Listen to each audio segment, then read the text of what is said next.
Peace and blessings, everyone. Thanks so much for tuning in. It's Castro. It's over here in the studio, in the lab.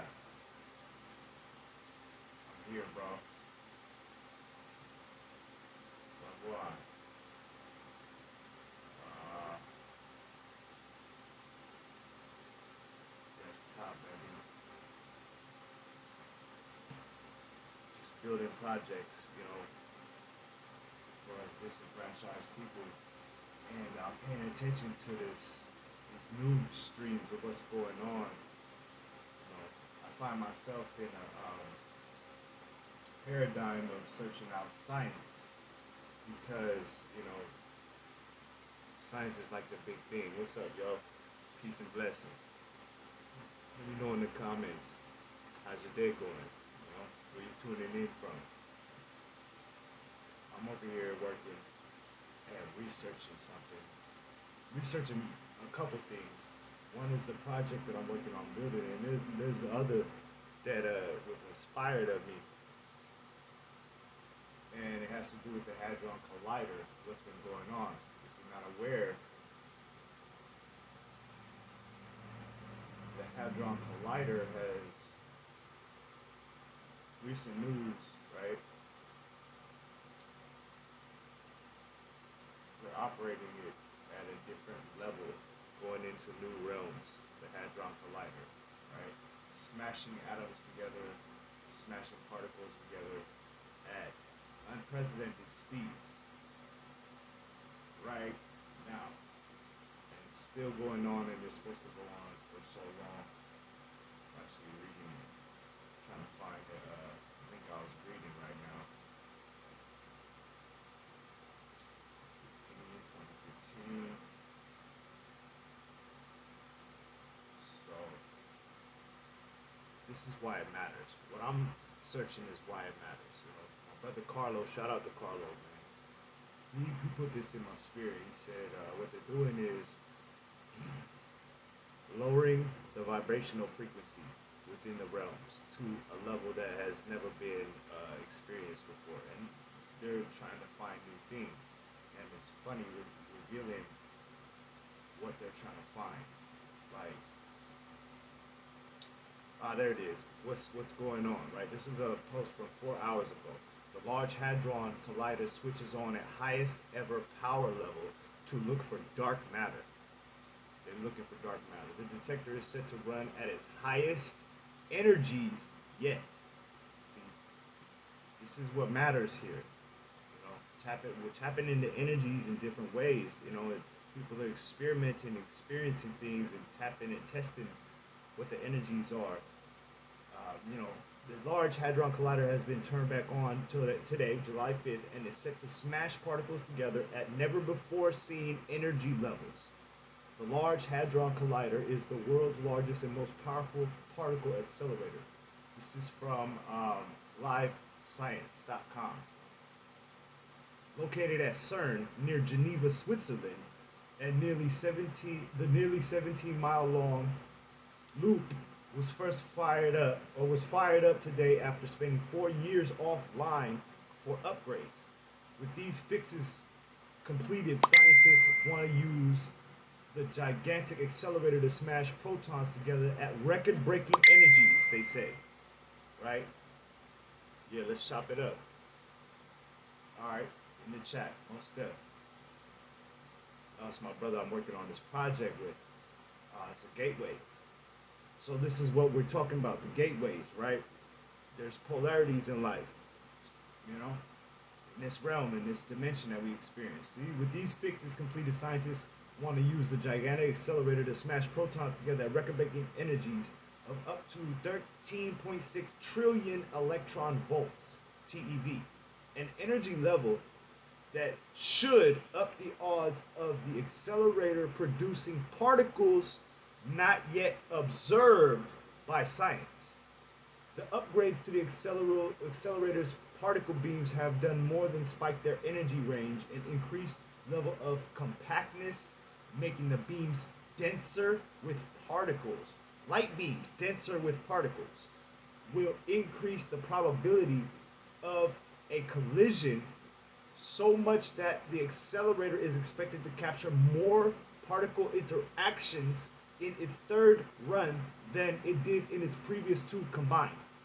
During the two previous stints, running from 2009 to 2013 and 2015 to 2018, the atom smasher stored up physicists' understanding of how the basic building blocks of matter interact, called the Standard Model, and led to the discovery of the long predicted Higgs Boson, the elusive particle which gives all matter its mass.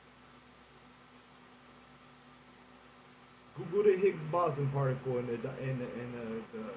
the science, that leads us to the acceptance of that. But in spite of the accelerator's experiments, which produced 3,000 scientific papers on many minor discoveries and tantalizing hints of deeper physics, scientists have yet to find conclusive evidence of new particles or brand new physics. Have yet to find evidence of new particles or brand new physics. See, why can't we just accept what is here and now? Why can't we just accept all the polarities in our lives right here and now, how it is? We haven't even found out how to operate this in harmony yet. We're trying to find new stuff. To do what? To create our dreams? All you must do is believe. Where do you want to be? Where do we want to be? In a fabricated society, when we live in the Garden of Eden, we still live in Eden. Spiritually, the pathway's been cut off. It's all in the mind. That's it. We can make a Garden of Eden here now. I'm just saying. After this upgrade, they're hoping that will change. Scientists are hoping. Right? Not all scientists is atheists. There's a lot of believers who are scientists. We will measure, quote, we will measure the strengths of the Higgs boson interactions with matter and force particles to unprecedented precision. And we will further our searches for Higgs boson decays to dark matter particles. See? As well as searches for additional Higgs bosons.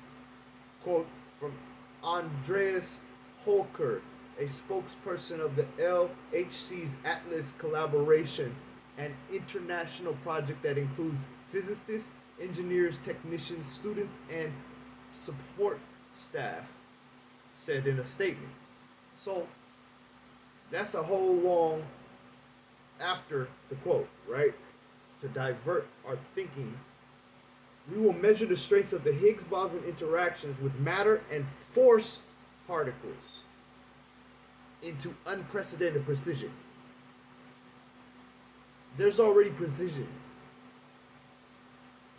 evidenced in everything in nature. No? Let me know in the comments. Yeah, there's disharmony, but it's precision, it's precise, right? How to deal with these challenges of life, right? The journey is us uncovering the path to success. And you know what I mean? But it's all darkness if we don't believe, right? The Higgs boson smashes particles together, right? That's what they're doing, you know? They're trying to scrutinize the standard model, the mathematical framework that physicists use to describe all of the known fundamental particles in the universe and the forces through which they interact. You know, that's what they're calling into question with science. Instead of focusing science on accepting, like, and uncovering and revealing the mystery of life that is already here and present, right? So I say, and we titled this video, you know, the Higgs boson, all that particle smashers are inside of you, right? So here we have another article, right? This is from November 6, 2015, which is about, less than 6 years before now, right? Or less than 7 years before now, right? But November 6th, 2015, posted by energy.gov, right? This is what was inspired to search out, because there's these things, that's all trickery, but all of these technologies exist within us, and everything externally is a mimic of what's inside us already and perfect within us. 14 billion years ago. Hold up. The particle physics of you. Energy.gov. Not only are we made up of fundamental particles, we also produce them and are constantly bombarded by them throughout the day. 14 billion years ago, when the hot, dense speck that was our universe quickly expanded, so they say, all of matter and antimatter that existed, they say, should have annihilated and left us nothing but energy, and yet a small amount of matter survived, right? We're reading energy.gov. This is the physics inside of you, the particle physics inside of you. We ended up with a world filled with particles after the so-called Big Bang. And not just any particles, particles whose masses and charges were just precise enough to allow human life, right? Here we are. Here are a few facts about the particle physics of you that will get your electrons jumping, right? Thanks for tuning in. PodCAstro in the building. We in the studio right now, studying the Hadron Collider that's really real inside of us. The particles we're made of. About 99% of your body is made up of atoms of hydrogen, carbon, nitrogen, and oxygen. You also contain much smaller amounts of the other elements that are essential for life, while most of the cells in your body regenerate. You hear that? Most of the cells in your body regenerate every 7 to 15 years. Many of the particles that make up those cells have actually existed for millions of millennia, right? Everything that ever was and ever will be exists within you. The hydrogen atoms in you were produced in the Big Bang, and the carbon, nitrogen, and oxygen atoms were made in burning stars. The very heavy elements in you were made in exploding stars. This is their explanation, right? All this is happening inside you every day on a subatomic level. See? The size of an atom is governed by the average location of its electrons. Nuclei are around 100,000 times smaller than the atoms they're housed in. If the nucleus were the size of a peanut, the atom would be about the size of a baseball stadium. If we lost all the dead space, they say dead space, right? All this description, right, is what they can observe in material, in what they can observe with microscopes, right? And they say it's dead space around it, right? Just like they say with the dark matter. That's why they want to tap into the dark matter and learn how to control the dark matter, because they say it's dead space, and the worshippers of death, see? But it's balance. It's electromagnetism. It's out there. It is part of you. It's belief. It's the emotional intelligence. They say, if we lost all the space inside our atoms, we would each be able to we would each be able to fit into a particle of lead dust. And the entire human race would fit into the volume of a sugar cube without all the space within our atoms, right? So we have these molecules in the atoms, you know what I mean? And they're zooming around, like, but what's in between them? It's talking about if we took that out of the matter and all this movement stopped, right? Then you would be able to fit the entire human race into the volume of a sugar cube. As you might guess, these spaced out particles make up only a tiny proton of your mass. The protons and neutrons inside of any atom's nucleus are each made up of 3 quarks. The mass of the quarks, which comes from their interaction with the Higgs field, accounts for just a few percent of the mass of a proton or neutron. Gluons, carriers of the strong nuclear force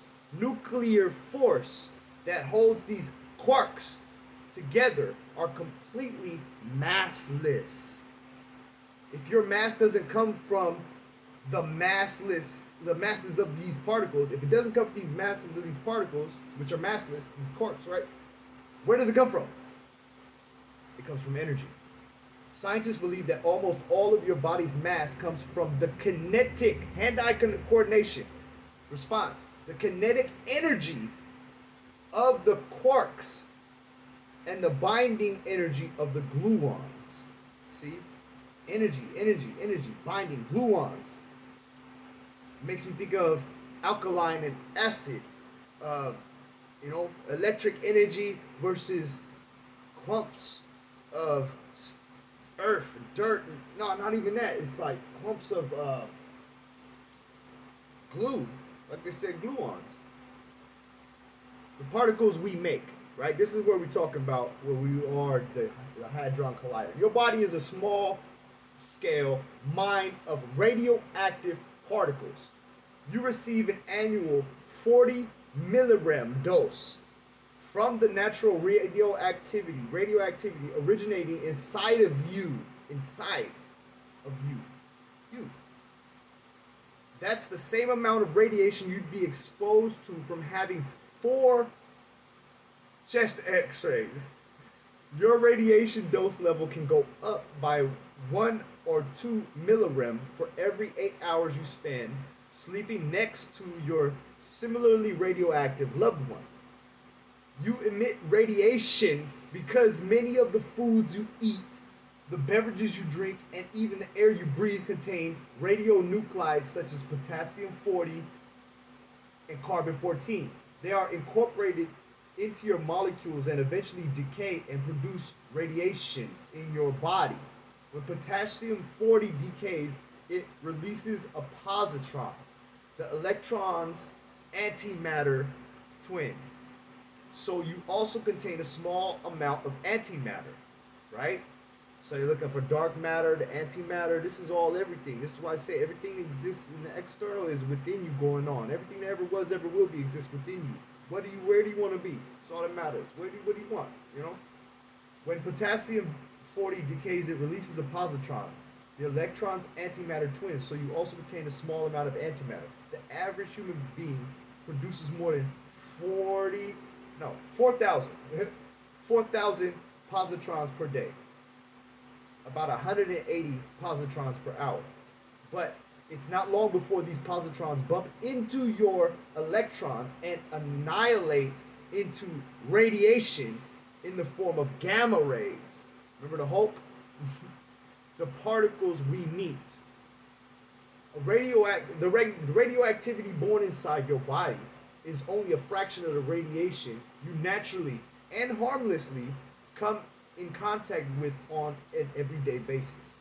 The average American receives a radiation dose of about 620 millirem every year. The food you eat, the house you live in, and the rocks and the soil you walk on all expose you to low levels of radioactivity. Just eating a Brazil nut or going to the dentist can up your radiation dose level by a few millirem. Smoking cigarettes can increase it up to 16,000 millirem. I gotta take note. Cosmic rays, high energy radiation from outer space, constantly smack into our atmosphere. There they collide with other nuclei and produce mesons, many of which decay into particles such as muons and neutrinos. All of these shower down on the surface of the Earth and pass through you at a rate of about 10 per second. They add about 27 millirem to your yearly dose of radiation. These cosmic particles can sometimes disrupt our energies, causing subtle mutations, and may be a contributing factor to evolution. In addition, to bombarding us with photons that dictate the way that we see the world around us, our sun also releases an onslaught of particles called neutrinos. Our sun, light, neutrinos are constant visitors in your body, zipping through at a rate of nearly 100 trillion every second. Aside from the sun, neutrinos stream out from other sources, including nuclear reactions in other stars and on our own planet. Many neutrinos have been around since the first few seconds of the early universe, outdating even our own atoms. But these particles are so weakly interacting that they pass right through you, leaving no sign of their visit, so to speak. You are also likely facing a constant shower of particles of dark matter, they say. Dark matter doesn't emit, reflect, or absorb light, making it quite hard to detect, yet scientists think it makes up about 80% of the matter in our universe. That's a lot. Looking at the density of dark matter throughout the universe, scientists calculate that hundreds of thousands of these particles might be passing through you every second. Dark matter particles, right? Colliding with your atoms about once a minute. But dark matter doesn't interact very strongly with the matter you're made of, so they're unlikely to have any noticeable effects on your body. The next time you're wondering how particle physics applies to your life, just take a look inside yourself. Look at that. Look at that. We're constantly got all these particles interacting with each other, moving at the speed of thought. Do you realize you're the gateway and you're the key right here in your mind?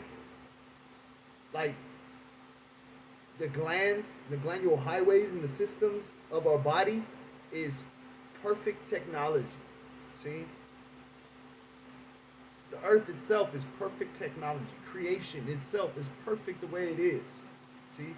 And we're observing these things. Now we've come to a point they want to introduce in the 17-mile long underground ring proton collider, they want to introduce a level of vibration that hasn't been before. Be aware. Be aware. Don't drink nothing. No alcohol for at least the rest of the day. You know what I mean? But because our cells are susceptible to these trickeries and these alchemies that they're doing and experimenting with all of our money, using all of our money for this stuff. You know? Our cells and our beings and the water molecules in our body, the H3O2 that we are, is all susceptible to energy. Energy runs what water does. And energy, you are the most powerful energy emitter.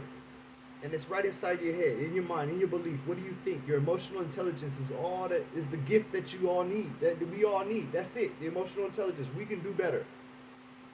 You know, that's the point. And that's the reason why I'm doing this project that I'm working on with my brother Tobiah and the blockchain unification and the AI, the all-in global legends. You know, that's why I'm in NFT land. That's why I'm in cryptocurrency and blockchain space, because it's all about being authentic in this time.